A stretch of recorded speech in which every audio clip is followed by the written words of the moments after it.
Ang nakaraan, sumabak na rin sa laban ang ating bida na si Sean, at ang kalaban nito ay isang napakalakas raw na nilalang. Kaya lang na one hit lamang niya ito sa pamamagitan ng pag-headbutt rito. Maraming namangha sa nangyari, pero tanging ang ama lamang ni Shirts ang nakapansin na isang assassin si Sean. Pagpapatuloy, simula nang lumaban si Shirts sa kompetisyon ng kanilang angkan, hindi na talaga siya natalo pa, at mas lalo pa nang natanggap nito ang pagbabagang ginawa sa kanya ni Sean. Dito ay muli na namang lumaban si Shirts, at makikita ng malinaw na gumagamit na ito ng teknik ng ating bida, ng isang assassin ng Mist, Fog Blade, Raging Fogstorm tawag nito sa pamamaraan na kanyang ginamit. Nang makita ng mga tao ang napakahusay na paggamit nito ng sandata, hindi nila mapigilan ang mamangha rito kay Shirts dahil talagang ibang-iba na raw ito ngayon. Lahat ng kanyang nakalaban na inaasahan ng karamihan na manalo, lahat ngayon ay pinabagsak lang ng walang kahirap-hirap ng bunsong anak ng pamilyang Labi Harner. Hindi lamang iyon ang pinagtakhan nila, dahil takang-taka pa sila sa sandatang gamit ng bunso ng Labi Harner, kailan pa raw natutong gumamit ng ganong sandata si Shirts. Iyon ay dahil ang sandatang gamit nito ay walang iba kundi ang punyal, isang sandata na ginagamit kadalasan ng mga assassin, at hindi lamang raw ito basta-basta ginagamit ni Shirts, kundi talagang eksperto na raw ito sa paggamit na para bang napakatagal ng panahon niya ito ginagamit. Mga sandali bago maganap ang modification technique na susubukan ng ating bida sa batang ito para lumakas. Agad na nilabas ni Sean ang kanyang braso na taglay ang kapangyarihan ng Goddess of Death, na si Caligorna. Sabi nito na tiisin lang raw ni Shirts ang sakit na mararamdaman nito. Dahil roon natarante sa takot ang bata, kinabahan ng bongga, dahil mukhang delikado raw ito at baka mapano raw siya, kaya lang disidido ang ating bida na subukan ang kanyang naiisip na pamamaraan. Ang pamamaraan na naisip ni Sean ay ang Authority of Goddess of Darkness na, Unshroud, na ngayon ay pumapasok na sa katawan nitong si Shirts. Kung nagagawa raw ni Sean na burahin ang memorya ng isang tao, isa lang raw ang ibig sabihin nito. Posible raw na mamanipula ang memorya ng isang tao, at ngayon malinaw kay Sean na ang kulang na lang kay Shirts ay ang karanasan sa pakikipaglaban. Kaya balak niyang palitan ang memorya ni Shirts ng mga impormasyon patungkol sa karanasan ng paggamit ng mga abilidad ng Assassin of Mist, kaya napakaswerte raw ni Shirts dahil siya ang kauna-unahang nakatikim ng teknik na ito, at lalo pat natutunan niya ito nang hindi na nagsanay ng maraming taon. Ayun na nga, dumaan sa mata ni Shirts ang kapangyarihan na ito ni Sean, na talagang ramdam nito ang sakit ng proseso ng pagbabago sa kanya. Kasalukuyan, dito ay ngiting-ngiti itong ating bida sa kanyang nasasaksihan, dahil sigurado raw siya na iilan lang sa mga taong naririto ang may kayang harapin ng sabayan si Shirts. Sunod-sunod ang tagumpay nitong batang ito, lahat ng kanyang makaharap ay walang kahirap-hirap niyang pinababagsak ang lahat, kaya lagi siya ang tinatanggal na tagumpay sa laban. Dahil doon, ang ama nito ay tuwang-tuwa sa kanyang nakikita, dahil ang abilidad raw ng kanyang bunsong anak ay bigla-bigla na lang raw lumipad ng napakalayo, sabi naman ng panganay na anak na hindi na raw madali ang susunod na makakalaban ni Shirts. Umakyat na sa entablado ang kalaban, at nagsabi ito na malaki na raw ang inilakas nitong si Shirts, na agad namang nagulat ang bunso sa kanyang nakita. Ayun naman pala, ang umakyat ay walang iba kundi ang isang ito, si Barrett, ang tinuring na ikalawang anak sa pamilyang Labi Harner, at hinamon pa niya ang bunso na pasayahin raw siya nito.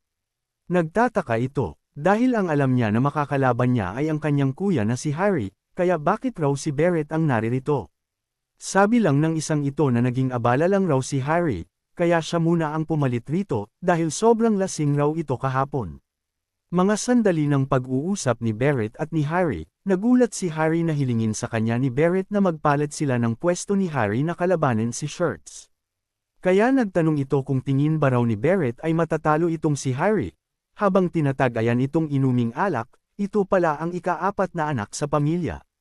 Sabi lang ni Barrett na hindi naman daw, interesado lang siya kay Shirts, sagot nito habang nagpapakasasa ito sa dalawang dalaga sa tabi nito. Nagtanong si Harry kung okay lang ba raw si Barrett na kalabanan si Shirts na para nitong sinasabi na delikado si Barrett, iyon nga ay dahil sa hindi na makagamit pa ng mana. Kaya agad nagpantig ang tenga nito, at nagbigay ng babala na sa susunod na sasabihin nito ay mag-ingat ito, dahil kahit wala na raw siyang mana kayang-kaya niyang talunin ang bunso nila. Agad namang nataranta ang isang ito, hindi raw iyon ang tinutukoy niya, na kinabahan rin ang dalawang dalagita sa tabi nito. Kaya dahan daw ang tumatayo itong si Barrett, at ang sabi na maaari raw na isa siyang baldado pagdating sa mana. Pero kayang-kaya raw ni Barrett na wasakin kahit sino sa lobby corner nang walang kaingay-ingay, ganun katiwala talaga ang isang ito sa kanyang kakayanan. Lumapit ito kay Harry, hinawakan ang ulo nito, at nagbigay ito ng paalala na ang angkan ng lobby corner ay hindi asenso kung hindi dahil sa pamilya ni Barrett. Maaaring ampun lang raw si Barrett sa kanilang pamilya ngayon, pero huwag na huwag raw silang lalampas sa boundary nila, lalo pat isang Louis Mille si Barrett. Kaya agad humingi ng tawad itong si Harry, habang nanginginig-nginig pa ang pagkakahawak nito sa kanyang baso. Para kang isang takot na pusa, sabi nito na nakangisi pa, ganito kasiraulo ang isang ito. Sabay kaltek nitong si Barrett sa ulo nitong si Harry, bilang paalala lang nito na lamagay lang ito sa kanyang lugar at wala silang magiging problema. Sige mauna na ako, uminom ka lang ng uminom hanggang maging wasalak ka, wal-wal lang, para walang duda na ako ang lalaban kapalit mo. Gustong lumaban kaagad nitong si Barrett dahil may gusto siyang makita ng malinaw kay Shirts, dahil pamilyar sa kanya ang galawan ng bunsong kapatid. Iyon ay dahil ang pamamaraan sa pakikipaglaban ni Shirts ay talagang pamilyar sa kanya, kilala niya kung kanino ito galing. Kahit itong si Arin ay pamilyar sa kanya ang pamamaraan ni Barrett, sigurado siya na pamamaraan ni Sean ang gamit-gamit ngayon na teknik ni Shirts. Kaya napapaisip ito kung ano raw relasyon ni Shirts kay Sean, pero ganun pa man, posible raw na naririto sa paligid si Sean ngayon. Wala lang talaga nakakaalam na ang Sean na hinahanap nila ay ito na ang itsura, mukhang tambay sa kanto na barumabado. Ayun na nga, nagsimula na ang bakbakan ng dalawa, nagtama na ang punyal ni Shirts sa espada ni Barrett. Ibang klase rin talaga itong si Barrett, kahit wala ng kakayanan na gumamit ng mana, ay talagang nagagawa pa rin itong makipagsabayan sa katunggali nito. Ano na bata, saan na kumpiyansa na pinapakita mo nung una, heto lang ba ang kaya mong gawin ang tumakbo, walang kwenta, sabi nito. Dito ay napapaisip talaga si Sean kung ano ba talaga ang pinagmamalaki nitong si Barrett gayong wala naman itong kakayanang gumamit ng mana. Gagamit ngayon ng teknik itong si Shirts, at ito ang wild strike ng fog blade technique, dahil natutulak siya ni Barrett sa salpukan nila. Kaya lang talagang may kakaiba sa sandata nitong si Barrett, dahil nagagawang sabayan ang teknik ni Shirts ng walang kahirap-hirap, na ang isang ito naman ay nagulat sa kanyang nakikita ngayon. Ayun na nga, nagawang makaisa ni Barrett rito kay Shirts, kahit mas malakas na ngayon ang bunso, dahil sa sandata at armor nitong si Barrett nahihirapan itong makasabay. Kaya gulat na gulat itong si Arin sa kanyang nakita, dahil alam niya na walang kakaya ng gumamit ng mana si Barrett kaya imposible na ito makalaban pa, pero ngayon ay ibang-iba ang kanilang nakikita, kahit si Sean ay nagulat, talaga palang may tinatagong alas si Barrett. Ang gamit-gamit ni Barrett ngayon ay ang tinatawag na Cabana, isang artifact na may kakaya ng kontrahin ng sinumang gumagamit ng mana, kaya mahihirapan raw si Shirts ngayon na talunin kaagad ito ng mabilisan. Sabi ni Barrett, kahit gaano pa kalakas ang inilakas mo ngayon, wala kang magagawa, hindi mo magagawang gasgasan ng armor kung ito, paliwanag niya, dahil ang armor raw niya ay ang pinakakontra sa mga gumagamit ng mahika. Ang armor ni Barrett ay ginawa mula sa kakaibang bato na nadiskubre ng Garam Association, kahit ang Garam Association ay hindi nila magawang magamit ang artifact na ito dahil nga pinapahina nito ang nilalang na gumagamit ng mana. Pero dahil ang angas na ito ay hindi gumagamit ng mana, siya ang perpektong nilalang na pwedeng gumamit nito, kaya ganito na lang ang tiwala nito sa sarili na kaya niyang lupigin ang sinumang makaharap niya. Kaya lang nang sabihin ni Shirts na mas lalo raw siyang sumasaya ngayon sa mga sinabi ni Barrett, nagulat ang isang ito at nagtaka. Natutuwa ang bunso sa mga magkakapatid ngayon, iyon ay dahil kahit papano ay napapansin na ng lahat ang kanyang lakas, dahil ang kapatid raw niya si Rosaline ay pinagbabantaan siya, at si Barrett naman gumamit pa ng kagamitan para lang makontra siya. Sabi pa nitong si Shirts, hindi mo alam ang pakiramdam ang malagay sa isang sitwasyon na para bang ituring ka ng basura ng pamilya, sa totoo lang parehas silang nakaranas noon, kaya lang mas kawawa lang si Shirts, iyon ay dahil kahit tinuring na basura si Barrett, nagagawa pa rin itong mangbuli ng iba. Kaya sabi nito ay sobrang natutuwa raw siya sa mga sandaling ito. Nang sabihin yun ni Shirts parang biglang kumulo ang dugo ng isang ito, dahil parehas na pakiramdam ngayon ang nararamdaman niya nang makaharap niya ang ating bida noon. Kaya lang bago magsalpukan uli ang dalawa, biglang tumunog ang kampana ng napakalakas, isa itong signal na may emergency na nagaganap ngayon. Agad na lumapit ang katiwala sa pinuno at nagbigay ng ulat na ang mga halimaw raw na mummies ay naglitawan banda sa eastern border. Dahil doon, humingi ng tawad ang isang ito sa prinsesa, kailangan na raw umalis ng prinsesa sa lugar na ito at magtago sa ligtas na lugar, na agad namang naunawaan ng prinsesa. Ang referee rin ng competition ay agad nagbigay ng signal na itigil ang laban at magsiuwian na raw muna sa kani-kanilang tahanan ang lahat. Nang marinig ng mga ito na umaatake na ang mga mummy, parehas silang natigil dalawa sa laban nila.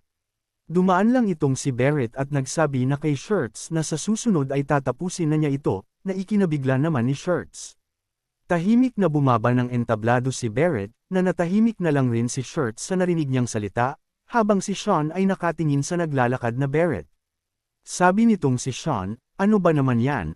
Sayang naman, kung kailan pag-anda na ng laban sa kapwa dumating ang buwisit na halimaw. Kaya dito ay napagdesisyunan ng ating bida na panoorin na lang ang magaganap na digmaan laban sa mga halimaw para magpalipas ng oras. Sa labasan, naririto na nga ang mga sundalo ng Labi Harner, nakahanda na ang mga ito sa pagsugod ng mga halimaw na matagal nang gumugulo sa kanilang kastilyo. Napakaraming helium na ito ngayon, at madaling-madali ang pagsugod nila, na nakahanda na sa pangdepensa ang mga sundalong ito. Kakaiba ang mga mummy na ito, dahil sa ilalim ng lupa sila nanggaling, at nang marating na nila ang harapan ng mga kalaban, agad nang lumundag palabas ang mga ito.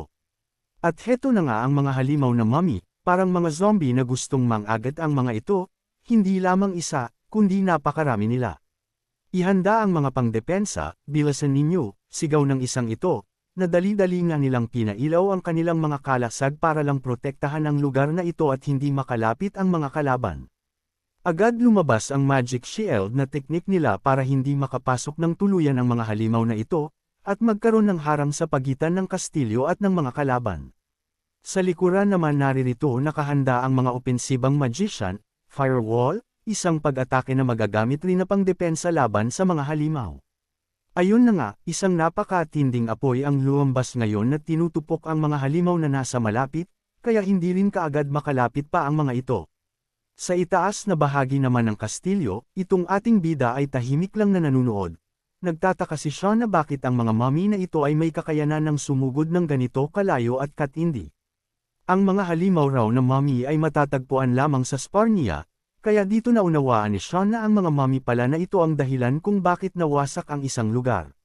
Sa nakaraang buhay ng ating bida, ang Revealan ay isang lugar na talagang punong-puno ng mga puno at dahon, kaya lang sa pagdating ng mga mummy na ito, ang napakagandang lugar ay naging disyerto. Kaya rito si Sean ay napapaisip kung ano kaya ang dahilan na paglitaw ng mga halimaw. Napapaisip rin ito na posible rin na dahil ito sa pagkawala ng kanyang kuya na si Ashel. Sa ibaba naman napansin ng pinuno ng angka ng ating bida na nasa itaas at pinapanood ang nagaganap na labanan, nakilala niya ito na ito ang Guardian Knight ng kanyang bunsong anak. Agad itong nagtanong sa kanyang katiwala kung natagpuan na ba nito ang mga impormasyon patungkol kay Gunther Lictus. Nasabi naman ng katiwala na nagtanong-tanong na raw ito sa Luwen Academy. Kaya lang raw walang nakakakilala kay Gunther Lictus sa Luwen, hindi rin daw alam ng Luwen na may Guardian Knight si Shirts. Kaya dito ay may lalong tumitindi ang paghihinala nitong isang ito patungkol sa ating bida, kaya nagutos ito na bantayan ng maigi itong si Gunther Lictus.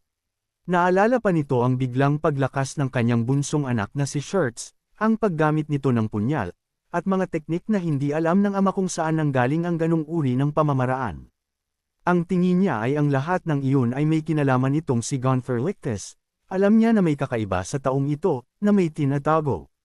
Ano kayang mangyayari sa oras na makilala ng pinuno ng angka ng Labi Harner ang tunay na katauhan ni Gunther Lictus? Abangan!